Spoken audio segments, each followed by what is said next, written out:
Oh, that glorious sound. Hello? Okay, I We think good? that, yes, there we go. All right, fantastic. So, do we have anyone who wants to ask the question, or should I start things off? I think you should start I things thought you were off. gonna say stuff first. Oh, sure. Did you want to say anything? Oh, just that I'm sorry I'm late. I feel so bad. I It's completely lost track of time, and I usually don't do that, so my apologies for that. oh, totally fine. All right, so I guess I'll start things off. So, now that you've moved from your original game to the second one, how have you changed managing development, having a development team? Since a lot of us are in groups right now working on our own games, how have you managed that? Well, I haven't really done too much as far as expanding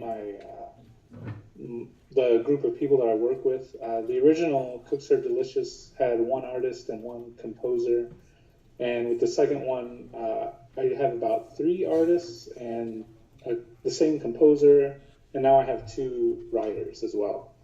Um, but for the most part, it's just me developing the game because I felt like that's the easiest thing for me to do.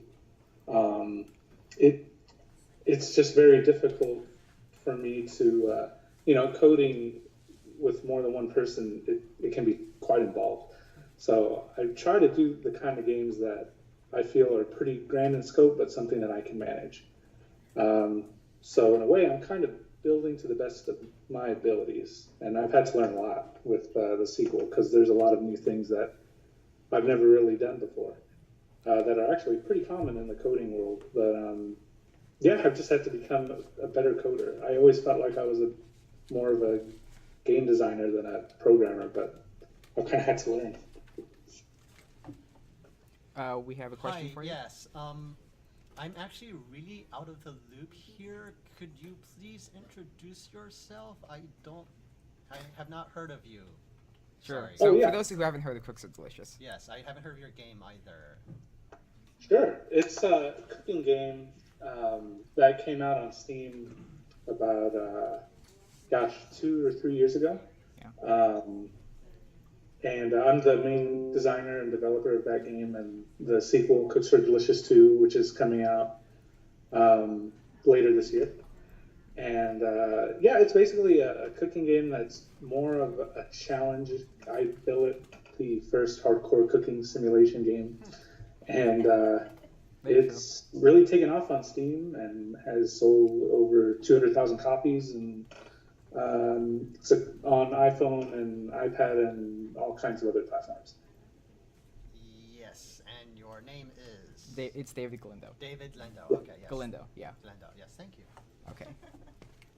So, what would you attribute Cooks of Delicious's success most to? Um, it's really interesting because a lot of people that pick it up aren't accustomed. They kind of think it's a casual game because it involves cooking, and there hasn't really been any kind of challenging games that involve cooking out there. And I didn't really set out to create a casual game or a cooking game. I just wanted to create a fun, hard, difficult game. And what's interesting is that I think a lot of people kind of fall into that trap of thinking it's going to be a real cute, easy game, and a lot of them aren't prepared for the difficulty. Mm-hmm. And the first 20 minutes, they pretty much decide whether they're on board or not. And if they are, I feel like they become better game players than maybe they thought they were, because a lot of my customers are casual game players. I see. So that's been kind of interesting to see that take off. So, working on the sequel, is there anything that you're doing differently to introduce new players? Because the tutorial in the first game is a little bit, I don't want to say lackluster, but a little bit Yeah, it's a quick. little much. Right, right.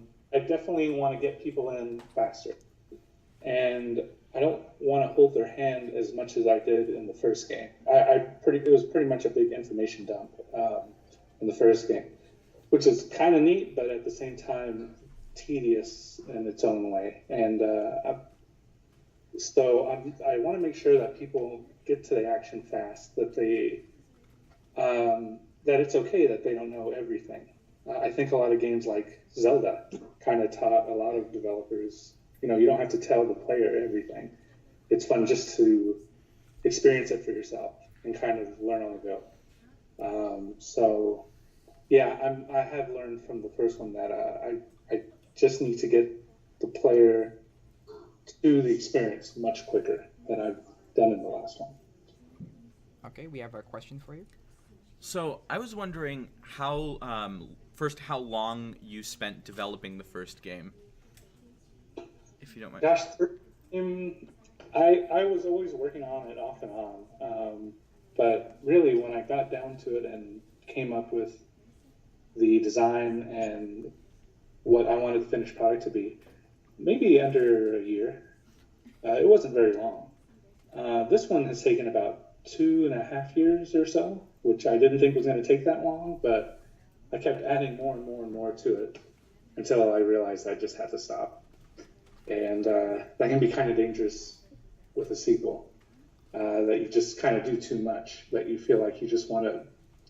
You have to be mindful of the audience. I think the audience would love a big, grander sequel in every way possible, but there came a point where I just had to realize if I want to make money with this, I have to stop putting so much into it.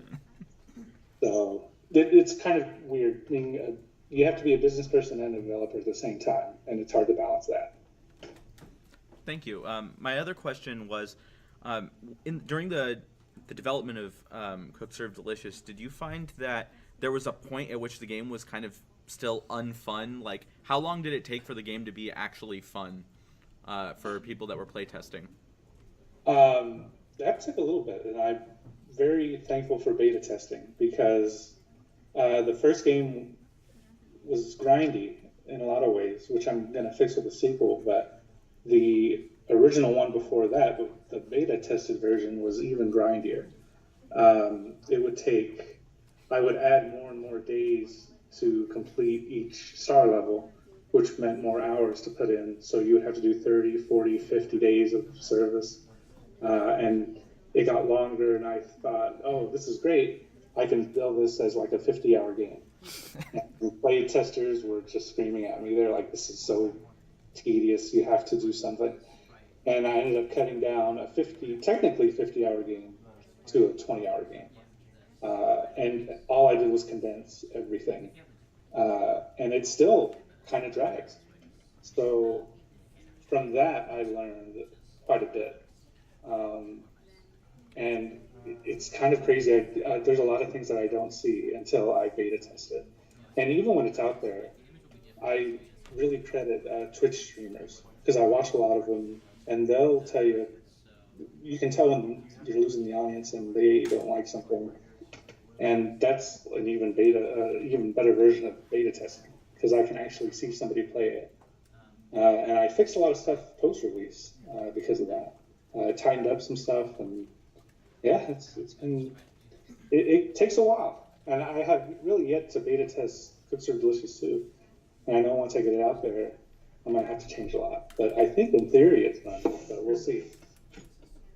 So my last question for you is, what do you find has been the greatest design challenge, maybe aside from that, while you're developing? Is there a particular mechanic that's been hard to make feel fun or balanced? Soup? Balancing is hard, and I didn't do a great job of that in the first one. And you get enough of a balance to where everything works nice, and on the surface, I think people can enjoy it. But if you really dig deep into the first one, you'll know that like French fries are completely pointless, and there's certain foods that just don't make any sense. And it's kind of funny because in this sequel, I've gone to the extreme of that and have made foods totally useless in the sequel that are terrible and they don't make money. And the only reason I did that is because of the new campaign mode where you have to use that certain food in certain levels. And it was more of a fun gameplay design. And if you're playing the game in the manager mode, which is the original version of Cook Serve Delicious, you can put any food you want in the menu. There's certain foods that you never put on there. But in the campaign mode, I'm able to kind of just have fun and make foods that are fun gameplay-wise, but maybe not balanced for the open-ended version. So that's been a lot of fun.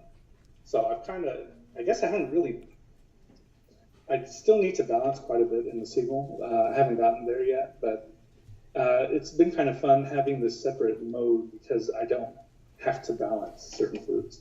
They don't all have to be equal to each other. And that's as a designer. Thank you. So my next question would be that moving from Cooks of Delicious 1 to 2, you've gone from 30 food items to over 100.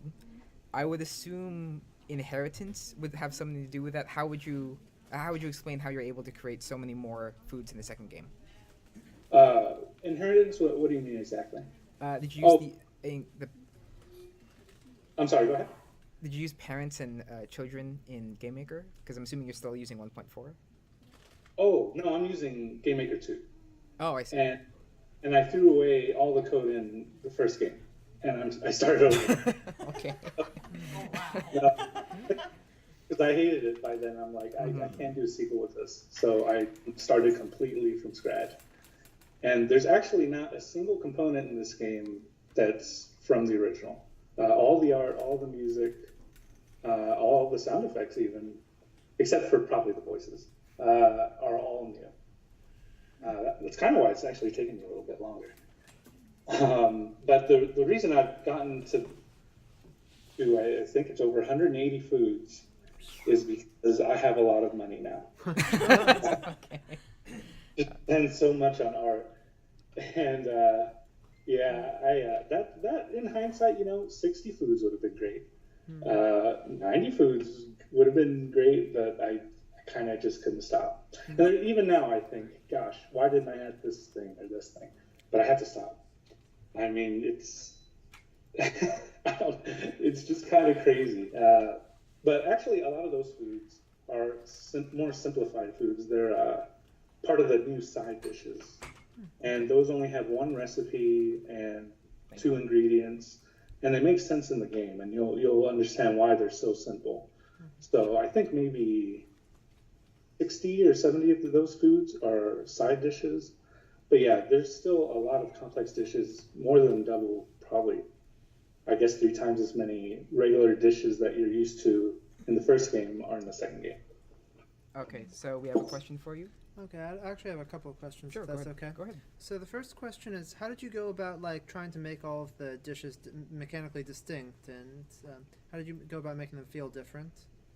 It's interesting because I have a lot of foods that, so I separated a lot of them by the type of prep station.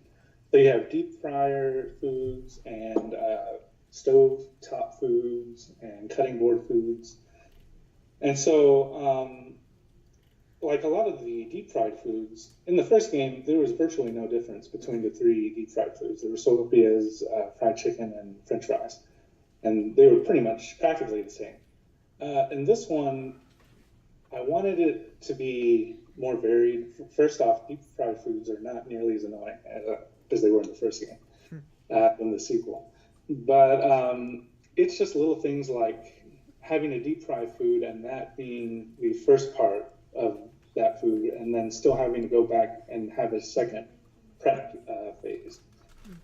And just making sure that each food is kind of unique in its own way, maybe different stages or different types of, it's kind of strange because, yeah, you'd be surprised, like 180 foods, a lot of them are made the same way. You're going to boil something, or you're going to just cut something up. Yeah, sure, sure. Yeah, and there are maybe only 1 or 2 types of foods in the game. Like there's one food that took me a couple of days to program, and it has a very unique mechanic that is not in any of the other foods. And it just kind of ended up that way because that's how you make it. So it wasn't actually a result of me wanting to cut down on the uniqueness, and that's how I got 180. It's because there's a lot of foods that kind of share similar mechanics. So it was kind of up to me to make sure that there was enough variety in prepping it and having different things happen, maybe afterwards, like I said, like a cannoli, you have to deep fry the shell, but then you still have to fill it and put the sprinkles on top and all that afterwards. So I had to make sure that it wasn't just like a different skin for each food. Sure. Yeah. And it was that in itself was a challenge because I couldn't make something up, you know. There's only so many ways you can prep foods, and I know I got some of them wrong, but we'll see how the chefs think. Yeah, the cooking grogs. Yeah. So, did you get a lot of criticism with the first game for the realism of the cooking? Or No, was that not so much. Like, there was, like, in soup, I put lettuce instead of cabbage, and somebody cut that out. I didn't even realize that. I just quietly patched it in, and then the screen said, "Oh, hey, they fixed it." And then he slowly realized that I was watching him. Oh, God. So that was pretty funny. Creepy. Because every Just thing like- about, I would just patch it, because I thought, oh, he's right. And he'd be like, oh, they fixed it again, huh? That's strange. So, but no, the first game, more or less, people, I think because the foods look so realistic in this next game, that I think people will have a lot more to maybe tell me if I have something wrong. Because I'm not an experienced cook. I actually had to buy some books on cooking, and I'm mostly going by a lot of internet research and Chef Ramsay and all that stuff. Nice. So we'll see how it goes. Yeah. So the other question I had, this was originally two questions, was about how you go about playtesting. You were talking about like only doing beta testing much later in like the game process. So like, what do you do in terms of testing before then? Is it mostly just you playing the game and seeing if you like it or not? Or like at one point? Yeah, usually it's that, and because this is a sequel, I more or less know how it plays. So in this one, I guess I'd be a lot more worried that I haven't gotten it out there and really tested it, but I've more or less got it. I more or less know what works and what doesn't. The fundamentals are still there. There's just a lot of new things that I'm unsure about. And even that has changed rapidly, and that's only because I'm theorizing how the game is going to be played. At some point, side dishes were just a fun bonus multiplier. And as I was working, I thought, well, no one would ever use that because in the moment, people just want those perfect combos. No one's going to care about a tips multiplier by making a side dish. So I thought no one's ever going to use it, and fundamentally, it's not worth it because you want that perfect day. So then I thought, well, how can I get the player to want to make a side dish? And now I've come up with the idea of if you make a side dish, customers will stay longer. And so the gameplay, it's weird because I'm theorizing already what people are going to tell me doesn't work. And I guess it's because of all my experience with the first game. And I'm able to kind of more or less beta test, I guess, my own game. But that can only go so far, and I'm going to have to get that game out there, people play it. But yeah, there have been games where I've canceled because I've played it before I even beta tested it and thought this isn't fun at all. I've completely missed the point, and I can't fix this. And that was very early on, before Cooks and Delicious 1. Okay, yeah. Yeah. Okay. So, is there any particular reason you hold off so long on like getting outside people to play test it? Rather than It's not finished. It's not so much that I have the game ready to go. It's because I want it to look really good. Yeah. First impression. I think beta testers know. Yeah. It's weird. Yeah. Beta test. So, I was just wondering, like not even like beta testers, but like getting alpha testers, friends and family, that kind of thing. Oh, sure. I mean, there are some people. I get some friends to take a look at it. Okay. They ask and see how they might change certain things. My friend is a huge fan of the first game, so I'm able to kind of bounce some ideas off of him. But it's really because it's a sequel. I feel like I have to get everything ready with all the new components and everything before somebody can objectively try it and tell me if it doesn't work. Okay. Everything's kind of dismantled, and that's my fault. But I'm actually actively right now trying to get everything together to where somebody can play it. Because right now I can call up foods, I can make them, but there's not like right now there's no component to like serve customers to me and have like pay like a regular day. Yeah, it's just you've got parts of the game, but there's no game as a whole. And that's really because I had to build it from scratch. And yeah, that's my fault really, but I'm not too worried about it. Did you want to take that? If I could take it over? Do they want to take another question? Or? Oh, yeah. Yeah, sorry.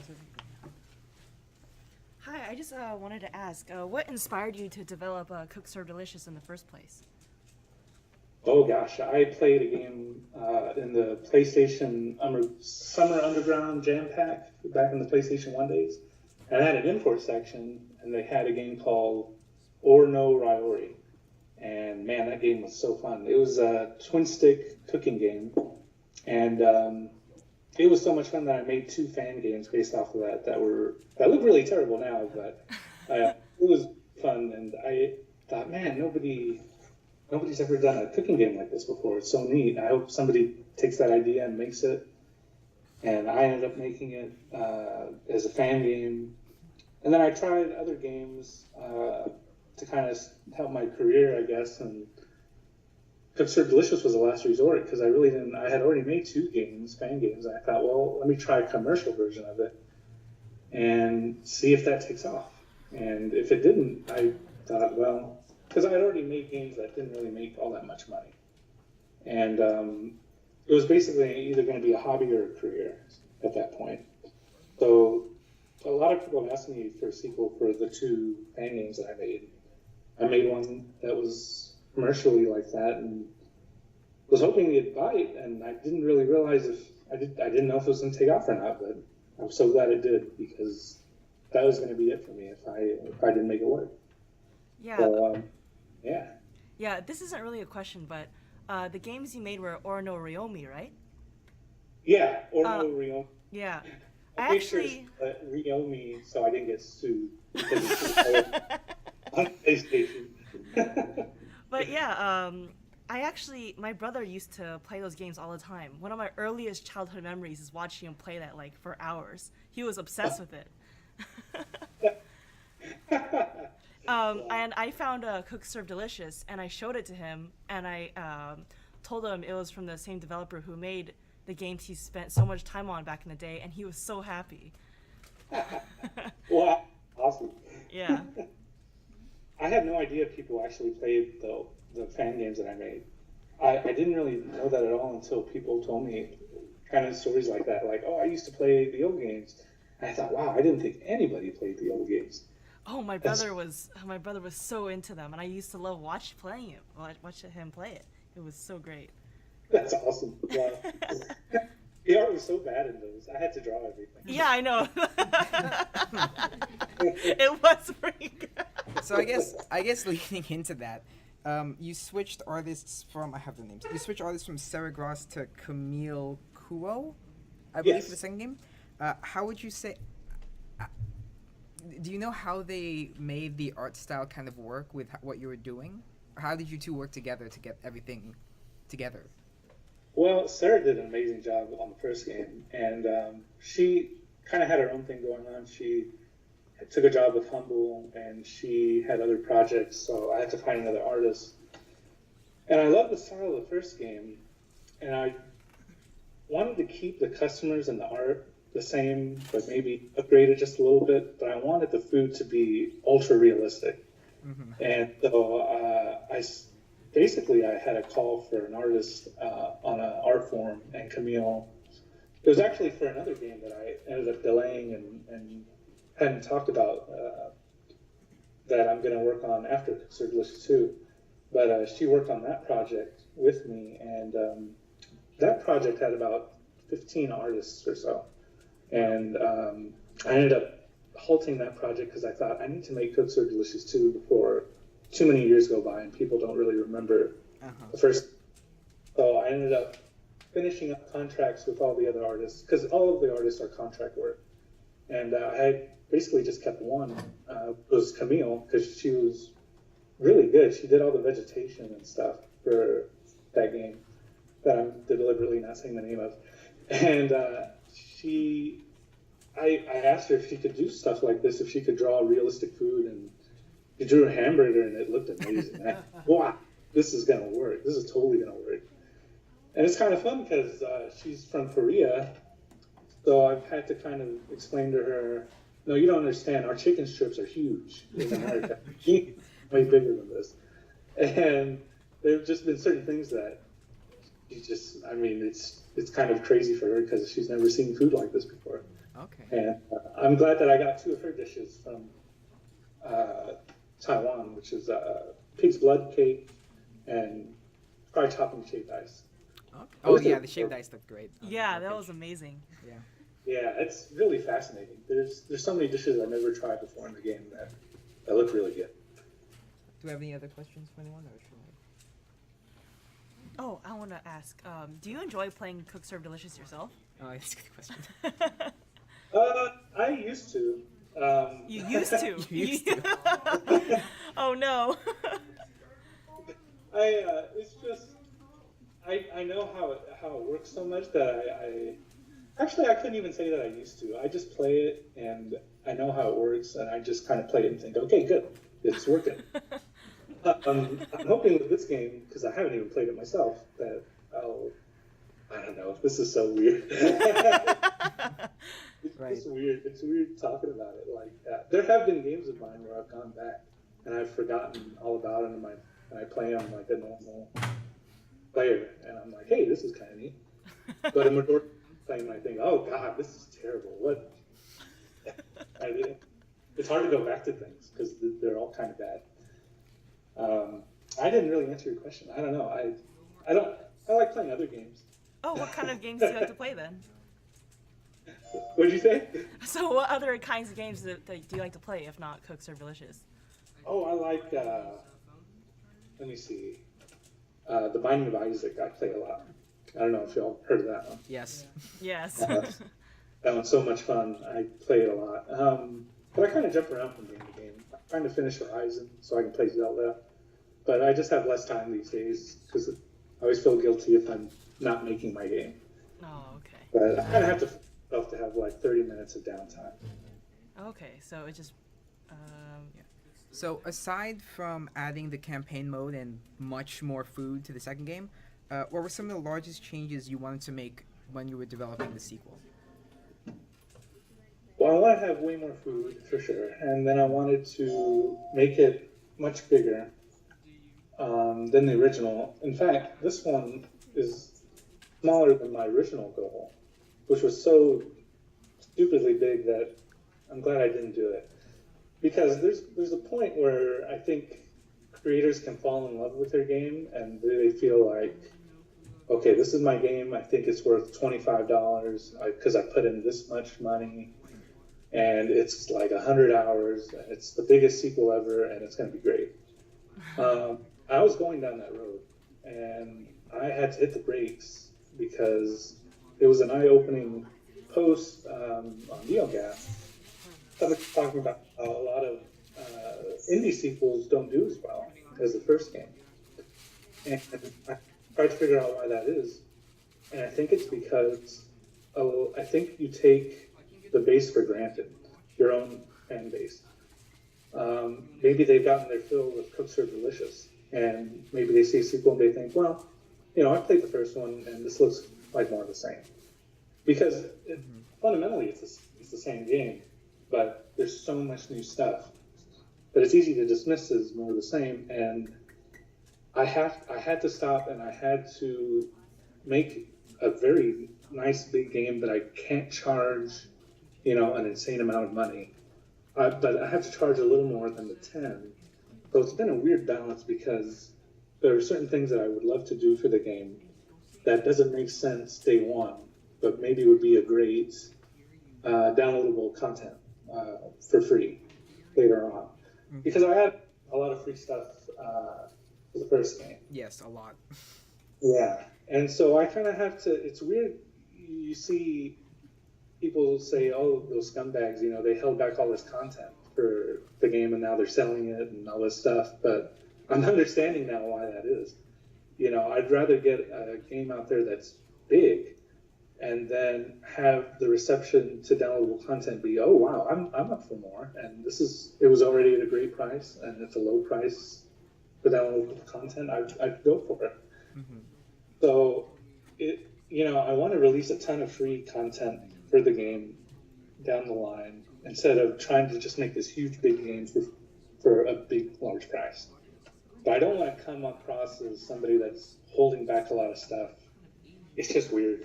It's a hard balance. I don't want to lose the trust of people because that's a very easy thing to lose if you're not careful.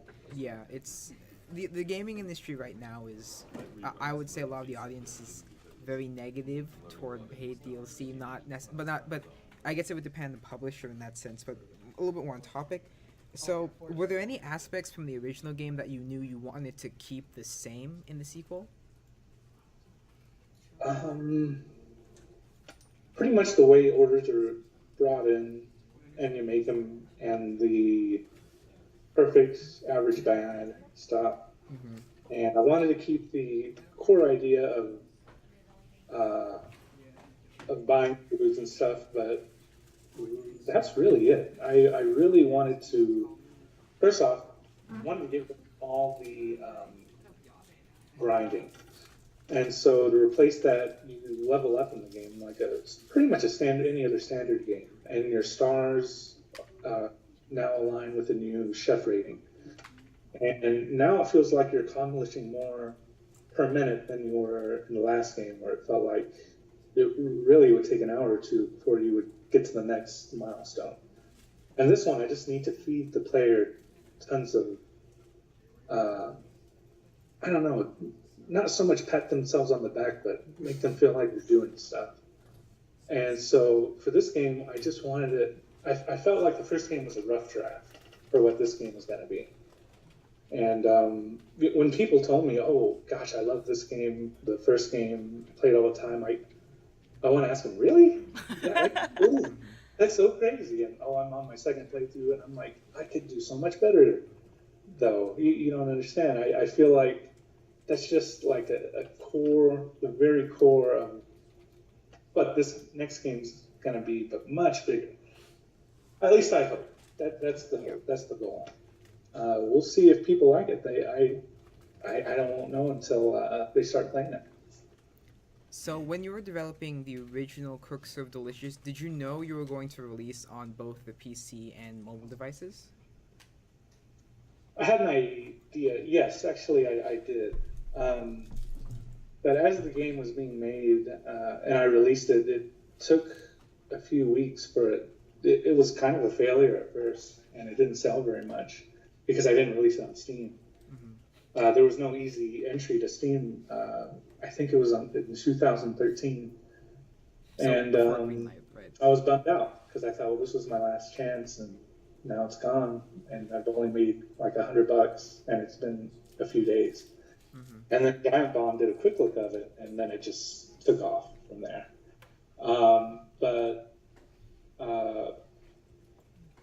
What was the original question? Well, I guess the next question would be how did you design the game in a way that it would work on both PC and mobile?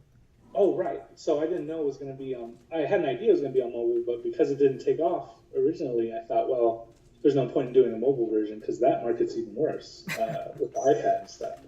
But once it took off, then I felt better, and I continued my original idea.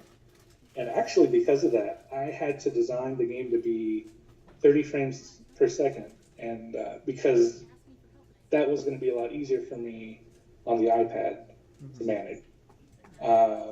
Because iPads and iPhones, back then we've really jumped far as performance goes. Mm-hmm. So I wanted to, a lot of my plans and stuff that I did for PC were kind of held back because of mobile. I never really told anybody that, but that's really a lot of my plans. I thought, well, will that work for PC and mobile? Uh-huh. And if it did, I just thought, well, I won't do it. For this game, I completely abandoned the idea of a mobile version even existing, even though I know for sure I want to port it to mobile at some point. Mm-hmm. but that's allowed me to create a much bigger, grander game.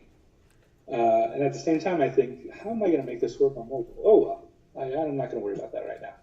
It's a lot more freeing, but it's going to be a big headache later on down the road. But Right, right. I don't mind. I'll make it work. And it's two totally different ways of developing the game. And I won't know until, I guess, the mobile version is announced and released which one works. So, looking at some of the older designs for the UI, I mean, maybe around the time when you first announced Cooks of Delicious 2, the interface for preparing the food was very different. Again, for those of you who haven't played it, I would describe it as the playstyle is like typing of the Dead meets Diner Dash or something along those lines. And how did the evolution from sort of the wheel style of ingredients that you were going for to something that looked closer to the original Cooks of Delicious 1 proceed? Well, I wanted to do like a more modern looking version of the first game. I wanted to look fancier. Like, I wanted it to be from going to a fast food type thing with CSD1 to like a fancy restaurant. And I completely failed at that. And I realized that the official screenshots on my website, the UI looks nothing like it does now. UI design is so difficult. I have revised that ingredient menu like 20 times. And even the stuff I have out now, the stuff that I have internally that I haven't shown anybody, looks totally different again. But I think it's the final version because I finally thought, I don't want to do modern anything anymore. I just want to have fun and be a little silly. So I'm kind of going back to my roots with the first game. And I took the elements from that one, put it into this one, but modernized it a little bit. So I'm really curious to see what people think of it now that I've redesigned it for the 20th time. But I guess that's really, most developers aren't really that open with the development process. I mean, everybody goes through that. Yeah. And honestly, maybe I shouldn't have shown it so early because it's radically changed quite a bit. But you just have to keep redoing it until it looks right. And there are plenty of people that have told me, actually, I'm kind of glad I showed it early because I got a lot of Feedback. Resumes, from UI designers saying, hey, game. And I'm like, what? Why? It's already finished. The UI looks great to me. And the more people told me that, I thought, well, it obviously looks bad. And I had to figure out why they thought it looked bad. Once I took the blinders off, I kind of realized, wow, this does look bad. But I had to redo it. And, I'm still not a UI designer, but I think I've gotten much closer to my goal of it looking fun and neat. At the very least, something unique that no one's ever really seen before. Okay, that's interesting. Yeah. So, was there a moment at any point in either the prequel or sequel where you didn't feel motivated to work on it anymore? I had, in the middle of all of the Cooks Are Delicious 2 development, I was building an office, and I was dealing with a contractor that I would later find to be very scummy and very,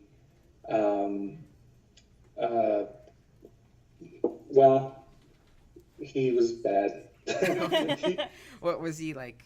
Did he drive like a black van or something? Like, well, he would take my money and he wouldn't give me mhm. things that I was paying for, or he would give me things that was of lower quality than I originally discussed, and just a real scumbag, pretty much. Okay, sure. And problems, it would rain, and the office would leak like crazy and flood, and because it was a totally new building that he built, and I would go weeks without developing the game because I had to be hands-on with building my new office.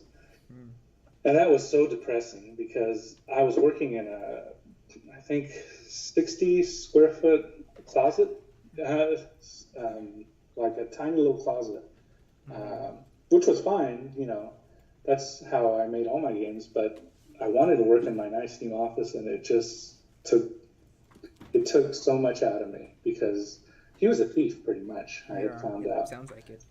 Yeah, I had learned a lot from that, and to have that, all I wanted to do was make games, and instead I was like a contractor trying to hire out different people to finish my office, and that took out of the 2.5 years that the game's been in development. I mean, that easily took 9 or 10 months of Wow. not working on the game, and I'm glad it's finished. The office is great. It doesn't leak anymore, Yes, so that's a plus.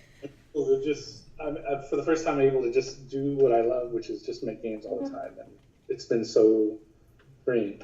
And I've had to make sure to force myself to take a day off, even if I have an impending deadline and everything is doomed. Oh, You sorry. know, I force myself to have one day off, and if I don't, I all burned out. Yeah. Sorry, we have a library announcement happening. Oh,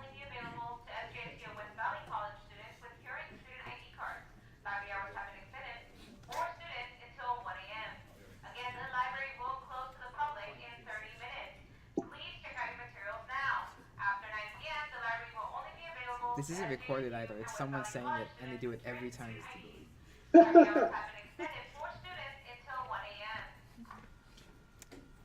ooh. Okay, yeah, moving on. So since probably around this time, I'm sure there are people who are starting on new projects. Or is there anything that you would recommend someone who's starting on a game or maybe in the middle of the game to focus on while developing? Um, it's easy to work as long of hours as you possibly can. I absolutely, because with my one day off, I also get one night off as well, extra. And I just play with friends and stuff, and we do non-gaming video game stuff. I tell them I don't want to play video games. Let's play a board game. Like, a lot of tabletop games are a lot of fun. Actually, just to make sure to balance all of your work with at least something that you enjoy, and kind of force yourself to do that, because it is so easy to just let that slide by. And you'll be surprised. You will get into a slump to where you don't want to do anything anymore. Because I've done that. I've worked for like 3 straight months, and I've completely burned myself out and think, why am I still making games? I can't do this anymore. And if you don't take a little time off each week, you'll get there. You won't know it, and it won't feel like it, but at some point it's gonna catch up with you. For me, actually, it caught up with me with like 2 panic attacks in the same week, and I was not expecting that because I'd never had a panic attack before, and I didn't know what it was. And in the middle of the night, I just woke up, and it was terrible. And I really just attribute that to just my insane work schedule. So as far as developing games and stuff, I know that's a weird Oh thing no, to tell people, I'm sure a lot of us but understand we're in college, so. yeah, like you have to just, even if things are dire and you have to make a deadline, at least make a few hours at one point during the week, Okay. because it'll catch up with you. So we have a question for you. Hi. What were some assumptions that you started off with when you first set out to make Kirkserve Delicious that ended up kind of being proved false as you got farther along in your development? Huh. Well, I had assumed. So this sounds weird, but I had just assumed that people that were going to play my game were guys that loved action games, that liked action-packed games, and I was basically making it for me, which would be an audience for them. And what I was not prepared for was, I don't have any official statistics, but I would say a large majority of the fan base for Cooks for Delicious women. And I did not expect that at all. And what I had found, like my friend has 4 sisters, and they all love Cooks Are Delicious. They are not gamers at all. You know, they don't play any kind of games except phone games, really, which are games. You know, I'm not saying that phone games are games, but you know, they're not like they're kind of the click tappy type games. They're not like skill based games. And they found Cooks Are Delicious, and you know, that first day kind of hits you, and they weren't expecting the difficulty like that, but they improved their skills, and now they're way better than I am at the game, which, you know, I'm not actually all that good at my own game to begin with. But these girls, they were just amazing. They are able to like do a perfect day and do it so quickly. I'm completely floored that they're not like skilled esports gamers. Like, they're just amazing. So I had just assumed the wrong audience for this game, and it's been really humbling because I get a lot of fan mail from young girls or women that are like, I'm an expert at games and I love cooking games, and there's no game on the market like yours. They all assume that we're just kind of not great at anything, and they kind of spoon feed you as far as cooking games go. Another good cooking game last year was Overcooked. That was a cool kind of skill-based game that you don't expect to be super challenging, but it's a lot of fun, and it is.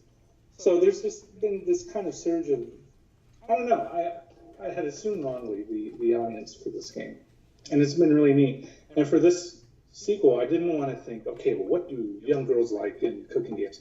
I just wanted to make the same type of game that I made in the first game. And I hope that the same audience enjoys it like they enjoyed the first game. Because I can't make it for anybody but myself.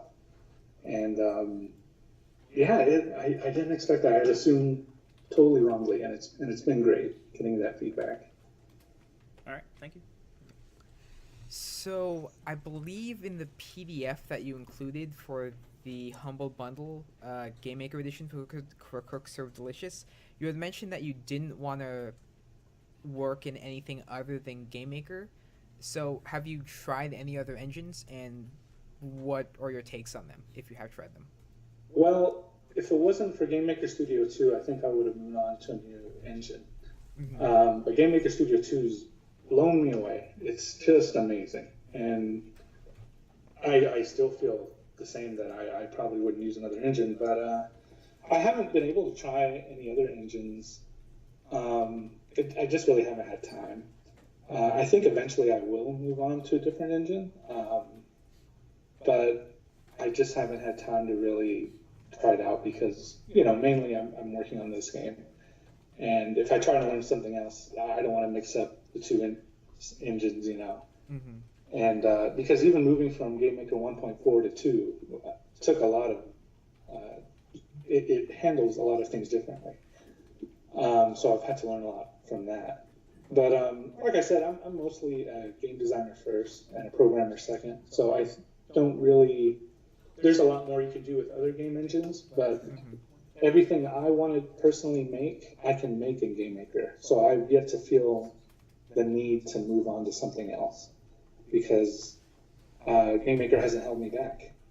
Only in efficiency, which GameMaker Studio 2 solved. Mm-hmm.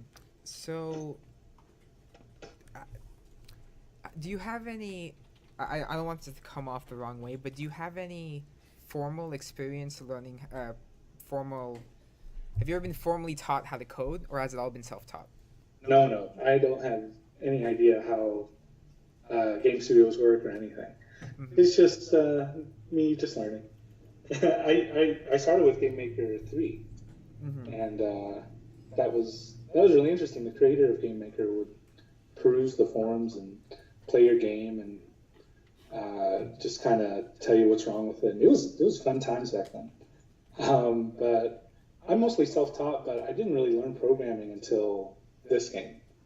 Because even Cook Serve Delicious 1, if you look at the Humble Bundle code, it's just complete garbage. It's just terrible. And I told them I don't want to release my code unless I can have like a little PDF pretty much explaining, apologizing a million times. And they said, yeah, you can do that. I thought, okay, that sounds good. But putting that code out there it's kind of embarrassing. Mm-hmm. But I've learned not to be embarrassed by it because I've learned a lot from that. And in this game, I feel like I'm a better coder, but I know I'm not nearly as good as somebody who has had formal training in programming. So yeah, I could learn a lot if I really either was formally trained or if I looked up books in it and stuff. And I could probably do that once I get this game out the door. But yeah, it's all self-taught stuff. Okay. I guess if there aren't any other questions, I could probably move on to the kind of last one I wanted to ask, which is there anything you wanted to sort of talk about this Cooks of Delicious 2 specifically at all, or are you a little bit tight-lipped about that right now? Just that I hope people find it as enjoyable as I think they will. I think it's going to be surprising for a lot of people. They're going to see the jump from the first game to the second game and really be quite surprised, I think. But I didn't want to lose focus on what made the original so much fun. I know this is a weird thing to say, but I hope people trust me as far as my plan goes and what I'm thinking. And there are elements in this game that so have y'all played Clash Royale on the iPhone? Probably a couple of us. Yeah. I'm saying two Or kids, yeah. in Clash of Clans or any type of mobile or what's it called, Doom Beach, stuff like that. Those games are fun until you hit a wall, and you always come off of those games like, I'm never playing this game again.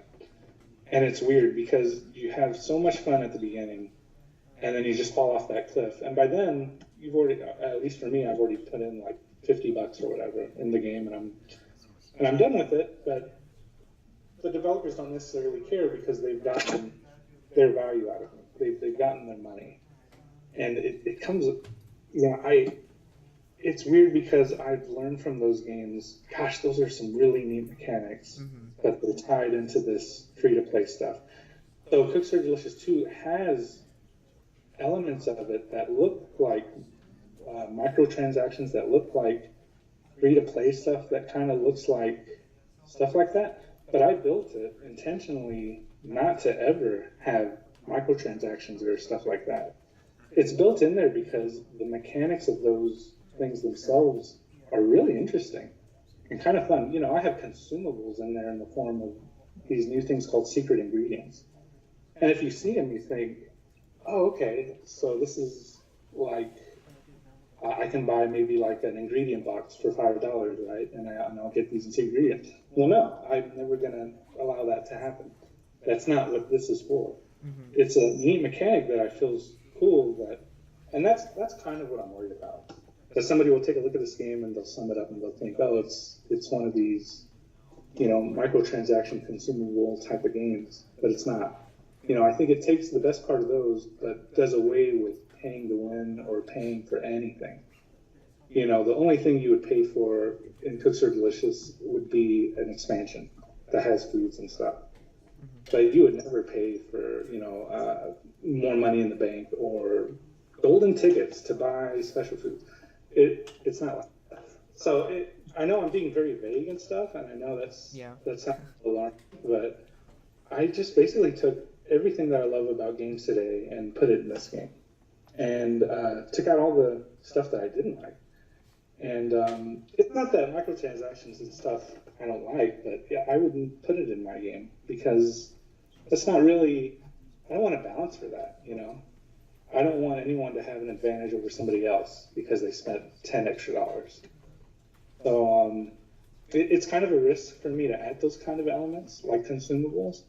But I thought it enhanced the game in a way that made it really interesting. So we'll see how that goes. I don't know. I can only say so much. Don't worry. Trust me. I'm not going to do it. People still won't believe me, but I'm just going to take that risk. We'll see what happens.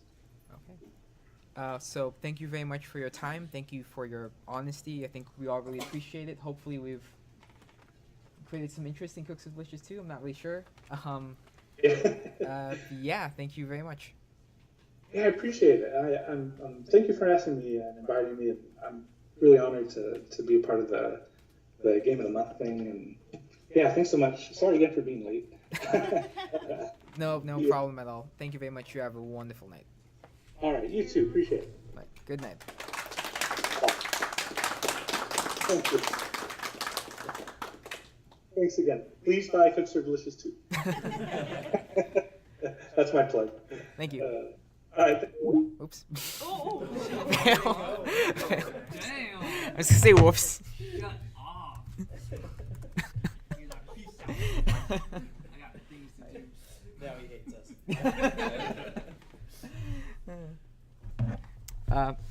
So I guess I'm really just gonna wrap it up with him and just say thank you for coming and all that. Thank you all for participating. Thank you all for being quiet. I'm sure we all appreciated that. And then when are we streaming this as part of the game of the month? Yes, that will When? be on the next Sunday, right? Yeah, the last Sunday of the month. The last Sunday of the month, which is Is the Game of the Month. 30th. What's that? 30th? Which is the 30th. So we will be streaming Cooks Are Delicious on the 30th. I have to end the stream as well. Thank you all for watching, listening on the stream. Yeah, that was happening. Thank you all for watching. I'm going to end the stream. Okay, bye.